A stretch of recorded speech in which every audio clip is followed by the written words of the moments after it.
राजस्थान पशुधन के मामले में देश में दूसरे बड़े स्थान पे है और पशुधन से होने वाली इनकम तकरीबन 5 करोड़ से 5.5 करोड़ से ज्यादा पशुधन जो है वो राजस्थान में है। अगर देश की अर्थव्यवस्था की बात करें तो 10% के आसपास का जो पशुधन से इनकम होती है वो राजस्थान से आती है। ऊंट और ऊन उत्पादन में राजस्थान देश में नंबर 1 है और इसीलिए पशुओं के चिकित्सा से जुड़े हुए विषय जो वो बहुत इंपॉर्टेंट हो जाता है।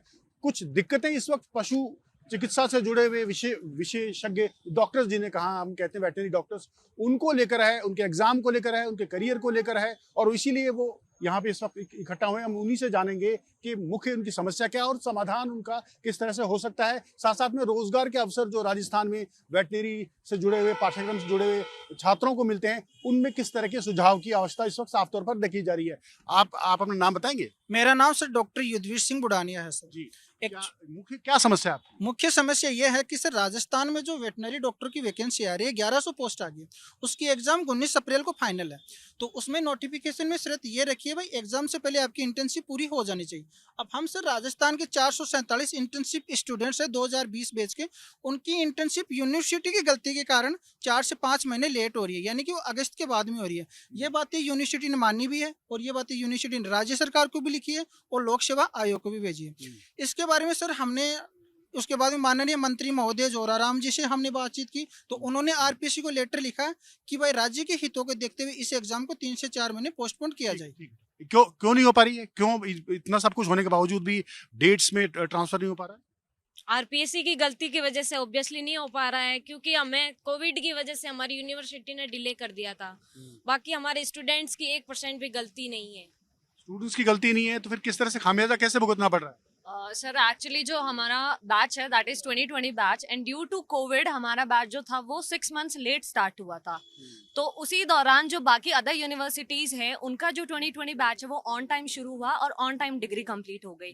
But because of COVID and because of our university didn't pay attention to it, तो हमारा टाइमली कंप्लीट नहीं हो पा रहा है। तो नहीं हो पा रहा है, इस वजह से हम इस वैकेंसी में 3 to 4 मंथ्स की वजह से हम इसमें रह रहे हैं। ठीक है, तो दिक्कतें हैं। इसके साथ साथ में आप बताइए कि किस तरह से इसको सुधार किया जा सकता है, दुरुस्त किया जा सकता है? तो सुधार यही है कि सर हमने जब जब विभाग ने मान लिया, जब यूनिवर्सिटी से लेटर आ गया है कि हमारी वजह से लेट हुआ है, तो इसमें ये है कि 3-4 महीने वो इस एग्जाम को पोस्टपोन कर दे। आरपीएससी के पास 5 डेट है जो अभी रिजर्व में है, वो उस एग्जाम को उस डेट पर शिफ्ट कर सकते हैं, लेकिन आरपीएससी अपनी हर धर्मिता पर अभी भी अड़ी हुई है।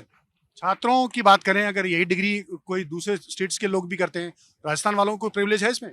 जी सर, मतलब इस यूपी में कुछ कुछ ओपन है लेकिन अदर जगह ओपन नहीं है। काफ़ी जगह राजस्थान सबके लिए ओपन कर रखा है, तो अदर स्टेट के बच्चे भी आ जाते हैं राजस्थान में। लेकिन इससे क्या होता है कि राजस्थान के बच्चे वो पीछे हो जाते हैं, अदर स्टेट के बच्चे आके उसमें इन्वॉल्व हो जाते हैं। और सर हम आरपीएससी चेयरमैन आरपीएससी सचिव सर से मिलकर आए थे, उन्होंने बोला था कि ये काम मेरा नहीं है, राजस्थान सरकार का काम है। तो हमने राजस्थान सरकार से भी लिखवा दिया लेटर सचिव सर को, लेकिन फिर भी वो बात नहीं मान रहे हमारी। अब इस बारे में क्या क्या विकल्प अपने पास मौजूद हैं ताकि आपकी बात को कम से कम माना भी जाए और आपकी बात की जो मांग है वो पूर्ति की भी जाए? जी नमस्कार सर मेरा नाम डॉक्टर संदीप सैनी है। सर इसमें अभी विकल्प यही है कि सर अभी जो सीएम है सबसे पहले वह संज्ञान ले, क्योंकि ये सर जो आरपीएससी की जो हठधर्मिता है ये समझ में नहीं आ रही कि इतने लोगों के कहने के बावजूद उनको छात्रों का भविष्य नहीं दिख रहा है। जो 450 भावी जो डॉक्टर है, जो पशु चिकित्सक है, जो हम अभी इंटर्नशिप में हम दिन रात ड्यूटी अपनी छोड़ के यहाँ पे आज खड़े हैं, तो ये संज्ञान क्यों नहीं ले रहे? इसका सर सबसे अच्छा विकल्प है सबसे पहले सीएम संज्ञान में ले, जो हम आज पार्टी कार्यालय पे आए हैं अपनी बात रखने। ठीक है, पॉलिटिकल जो इच्छा शक्ति है वो बहुत जरूरी है। इस पूरे मामले में जो इंटर्नशिप लेट हुई है उसको अगर और दूसरे स्टेट्स में देखा जाए तो आपके और राजस्थान में और उनमें क्या फर्क है? फर्क कुछ नहीं है, बस वहाँ पे यूनिवर्सिटी ने टाइम पे कोर्स कंप्लीट करवा रहे हैं, यहाँ पे यूनिवर्सिटी की गलती की वजह से हमारा लेट हुआ है और इसमें हमारी कोई गलती नहीं है। पूरा यूनिवर्सिटी ने प्रूफ लिखा है, आरपीएससी को लेटर लिखा है कि हमारी गलती की वजह से हुआ है। कितने स्टूडेंट हैं? सर 450 के करीब स्टूडेंट है जो राजस्थान के, और वो राजस्थान स्टेट के एग्जाम होते हुए भी हम उसमें एलिजिबल नहीं हो पा रहे।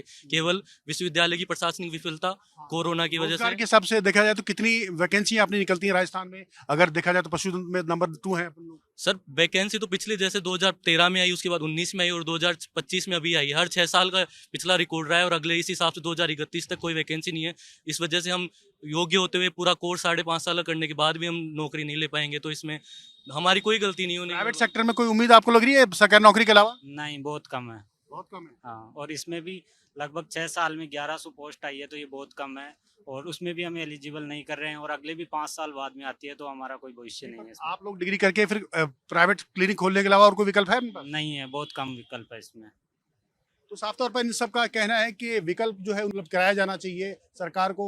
जब बात की जा रही है कि जॉब क्रिएटर्स बनने की, तो कहीं ना कहीं इनको भी जो योजनाएं हैं उनका लाभ इनको मिलना चाहिए। पशुधन के मामले में राजस्थान एक बहुत अच्छी पोजीशन में है, और ऐसे में अगर टेक्निकल या मेडिकल पशुओं की मेडिकल से जुड़े हुए ये शख्स इन छात्रों की अगर मांगे पर मान ली जाती हैं, तो कहीं ना कहीं इनके भविष्य पर भी एक तरह से एक सकारात्मक प्रभाव पड़ेगा। कैमरामैन दिलीप परमार के साथ देवेंद्र सिंह, इंडिया डेली, जयपुर।